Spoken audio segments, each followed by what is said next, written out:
شالوم شالوم شالوم ቤተሰብ እግዚአብሔር አምላክ ከመይ ሓዲርኩም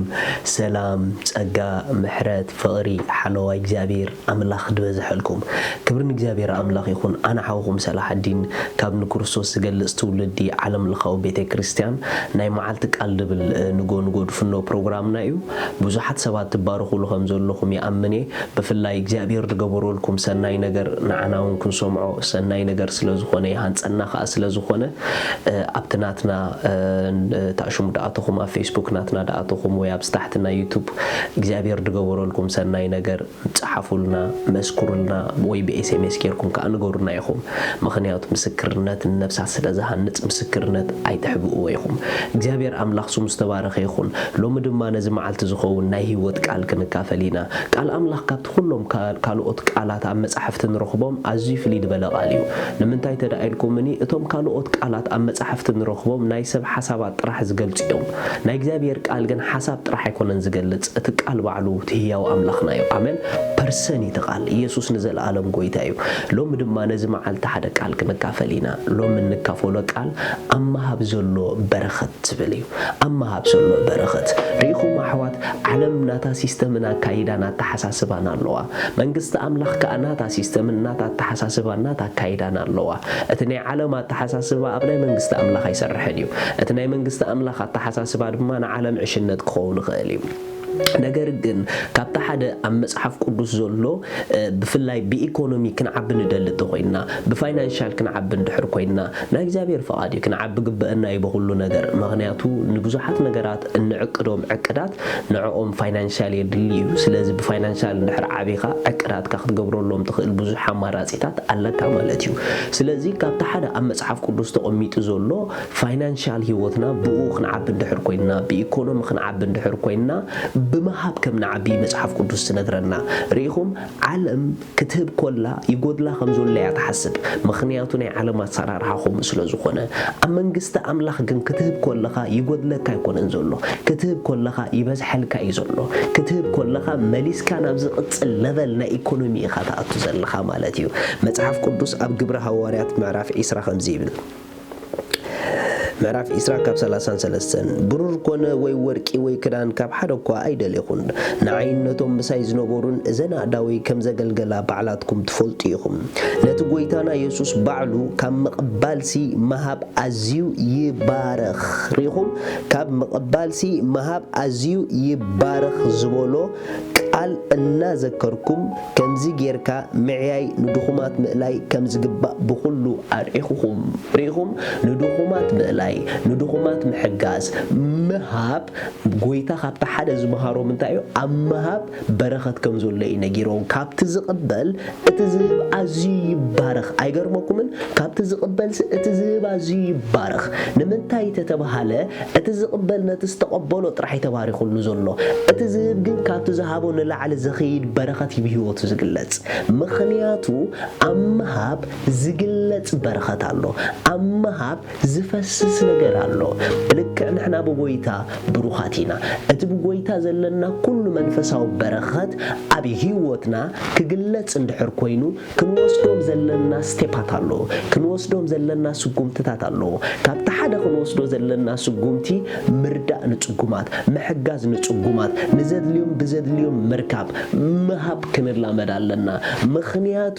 እቲ ዝቁጥብ ይነዲሉ ወይ እቲ ዝህብ ግን እሱ ኣዝዩ ዝባረኽ ኢየሱስ ክርስቶስ ንዘለዓለም ጎይታ እዩ ስለዚ ካብታ ሓደ ካብ ዘለናዮ ለቨል ኢኮኖሚ ናብቲ ዝቕፅል ለቨል ክንሓልፍ ንደሊ እንድሕር ኮይና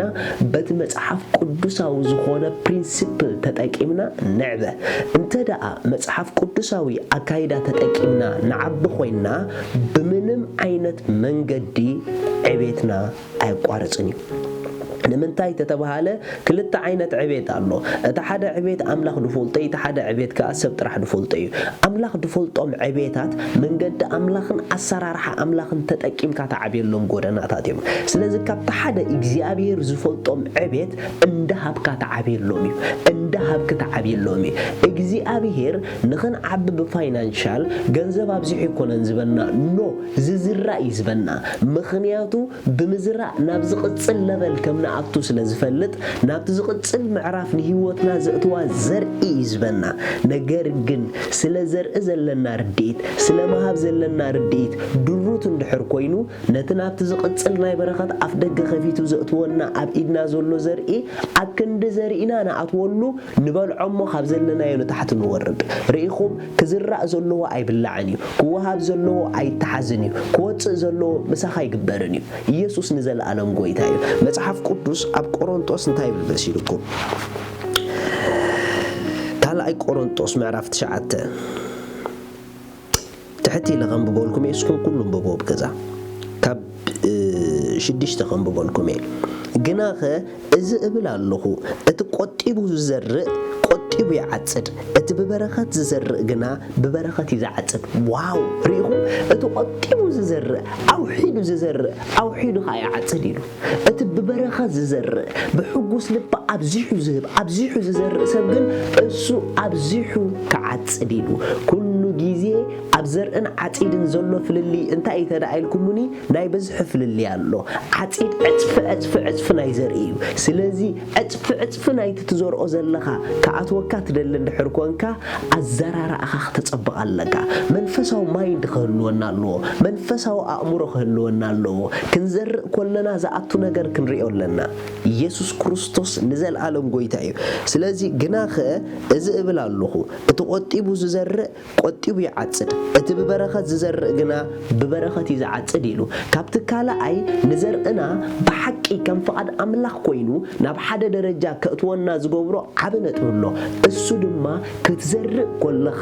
ብሕጉስ ልቢ ደስ እንዳበለካ እንተ ዘይዘርኢካዮ ዘርእኻ ኾንቲ እዩ ቀፂሉ ከምዚ ኢሉ ረእይዎ ኣምላኽ ሕጉስ ወሃቢ ዝፈቱሞ ነፍስ ወከፍ ብጓሂ ወይ ብግድ ዘይኮነስ ከምቲ ብልቡ ዝሓለኖ ይሃብ which means ከምቲ ብልብኩም ዝሓለንኩሞ ከምቲ ደስ ዝበለኩም ከምቲ ንልብኩም ዘዕረፈ ተሓጊስኩም ክትብሉ ትኽእሉ ዓቐን ንዑ ጥራሓቡ ምኽንያቱ እተን ተሓጊስና ንዘርአን እሰን ጽቡቕ ዓጺድ ኣለወን እተን ብምጉርምራም እንዘርአን ግን ንሰን ጽቡቕ ዓጺድ የብለንን ስለዚ ማዓንቲ አክሽን ወሰዱ ስቴፕ ወሰዱ በቃ ሓደ ስቴፕ ንቅድሚት ኪዱ ዝርኡ መሃብ ተላመዱ መሃብ ንላመድ ኣለው ደም ክወሃቡ ዘለዎም ጊፍ ደም ሃቦም ክሕጎዙ ዘለዎ ኣለው ደም ሓግዝዎም ኢየሱስ ንዘለዓለም ጎይታ እዩ ንወንጌል ኣውጽኡ ገንዘብ ምኽንያቱ ንወንጌል ዝዝራእ ዘበለ ዘርኢ ኣብ ሰማይ ሓሊፉ ዝጸንሕ ዘርኢ እዩ ኣዝዩ ጽቡቕ ዓጺድ ዘምጽእ ንወንጌል ዝዝራእ እዩ ኢየሱስ ክርስቶስ ንዘለዓለም ጎይታ እዩ ክብርና ኣምላኽ ይኹን ቀፂሉ ከምዚ ኢሉ ከምቲ ጽሑፍ ዘረወ ንድኻታቱን ሃበ ጽድቁ ንዘለዓለም ይነብር ይዝብሎ ኣምላኽ ከዓ ምእንቲ ብኩሉ ኩሉ ሳዕ ዝከኣል ኩሉ ሒስኩም ንሰናይ ግብሪ ብኩሉ ጸብለል ክትብሉ ጸጋ ዘበለ ኣባኻትኩም ጸብለል ከብል ይከኣለ ኢሉ ማይ ጂሰስ ቀፂሉ ከምዚ ኢሉ ግናኸ እቲ ንዘራኢ ዘርእን ምግብን ዝኸውን እንጌራ ዝዕድል ንሱ ዘርእኹም ክዕድለኩምን ከበርክተልኩምን ንፍረ ጽድቅኹም ድማ ከብቁሎ እዩ ሪኢኹም እግዚአብሔር ዝዕድለና ዘርእዩ እግዚአብሔር ዘበርክተልና ንዘርእና እዩ ንምንታይ ተተባሃለ አምላኽ ናቱ ሰራራሓ እንዳዘራእካ መቐጻል ስለዝኾነ እግዚአብሔር ኣብ ኢድካ ዘርኢ ዘእትወልካ ኣብ ኢድካ ዝኣትው ሁሉ ንርእስኻ ጥራሕ አይተጠቀመሉ ኖ መንፈሳዊ ሰብኩን ንጠቕሚ ካልኦት ከዓ ተጠቀመሉ ዝራ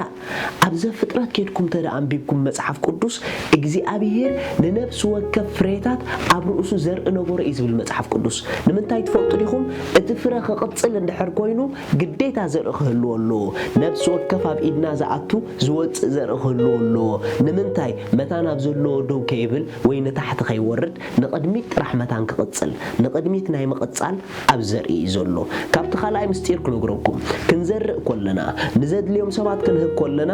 ጥራሕ ንጸገሞም ኣይኮንና ንሽፍን ንጎደሎኦም ጥራሕ ኣይኮንና ንሽፍን ኖ ኣብ ዘርእና ናብ ኣምላኽ ዝዓርግ ምስጋና ኣሎ መጽሓፍ ቅዱስ ከምዚ ብርአይዎ ኢየሱስ ንዘላለም ጎይታ እዩ ኣብ ቆሮንቶስ ምዕራፍ 9 ጥቕሲ 11 ካልኣይ ቆሮንቶስ ንስኻትኩም ከዓ ብኩሉ በቲ በኣታትና ገይሩ ንኣምላኽ ምስጋና ዝዓይ ልግሲ ክትህብቱም ኢኹም ሪኢኹም በቲ በኣታትና ገይሩ ንኣምላኽ እንታይ ዝዓይ ምስጋና ዝዓይ ልግሲ ክትህብቱም ኢኹም እቲ ኣገልግሎት እዚ ግብሪ እዚ ብብዙሕ ምስጋና ንኣምላኽ ጸብለል እምበር ንኣምላኽ ጸብለል ይብል እምበር ጎደሎቶም ቅዱሳን ጥራሕ ኣይኮነን ዝምልእ ንሳቶም ብምጽራይ እዚ ኣገልግሎት እዚ ንምእማን ወንጌል ክርስቶስ ስለ እተገዛእኩም ስለቲ ንዓታቶምን ንኹሉ ንዓታቶም ዝኸውን ልግሲ ሓገዝኩም ንኣምላኽ የመስግኑ እዮም ኣይገርመኩምን እቲ ንሕና ንዕኦም እንዘርአሎም ንእግዚአብሔር ምስጋና ከም ዘቕርቡ ኢና ንገብሮም ኣይገርመኩምን ብዘርእና ንምስጋና ኣምላኽ ከም ዘዕርጉ ንገብሮም ኢና ማለት እዩ ኣብ ምስጋናኦም ዝዓርግ ምስጋና ናይ ዘርእና ኣሎ ማለት እዩ ኩሉ ግዜ ክንዘርእ ኮለና ጎደሎኦም ጥራሕ ኣይኮንና ንሽፍን ኖ ነቲ ልዑል ድማ ምስጋና ኢና ንዕርግ ካልኣይ ድማ ክንዘርእ ኮለና ዝኽፈቱ ማዓጾ ኣለዉ ብዘርኢ ጥራሕ ንኣትዎም ማዓጾ ኣለዉ ዘርእና ሒዙና ዝኣትዎም ደረጃታት ናይ ህይወት ኣለዉ ሓንቲ ጥቕሲ ከንብበልኩም እየ ኣብ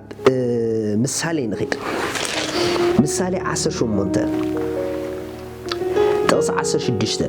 ንሰብ ውህበቱ መንገዲ የርሕበሉ ናብ ዓበይቲ ከዓ የእትዎ ኢሉ ሪኢኹም ንሰብ ውህበቱ መንገዲ የርሕበሉ which means ንሰብ ውህበቱ ማዕጾ የኸፍተሉ ኢሉ ኣሎ ብናይ እንግሊሽ ድማ ናብ ዓበይቲ ዘለዎ ሰባት ከዓ እንታይ ይገብሮ ይመርሖ ኣይገርመኩምን ብምሃብና ጥራሕ ዝኽፈቱ ማዕጾ ኣለዉ እንተዘይህብና ደይክፈቱ ነገራት ኣለዉ ብምሃብ ዝኽፈቱ ኣለዉ ብጸሎት ዝኽፈቱ ኣለዉ ብቓል ኣምላኽ ዝኽፈቱ ኣለዉ ኢየሱስ ጎይታ እዩ ሎሚ ከምልጠና ስለዘይብሉ እቶም ብምሃብ ዝኽፈቱ ማዕጾ ናይ ህይወትና ኣእዳውና ብምዝርጋሕ ንኽፈቶም እቲ ውህበትና ድማ ናብ ዓበይቲ ስፍራታት ከብጽሐና እዩ ኣምላኽ ሰማይ ምሳኹም እዩ ንገለ ሰብ ኢድኩም ዘርግሑ ሓግዙ ደወሉሎም ንወንጌል ድማ ኩሉ ግዜ ዘራእቲ ሁኑ ሻሎም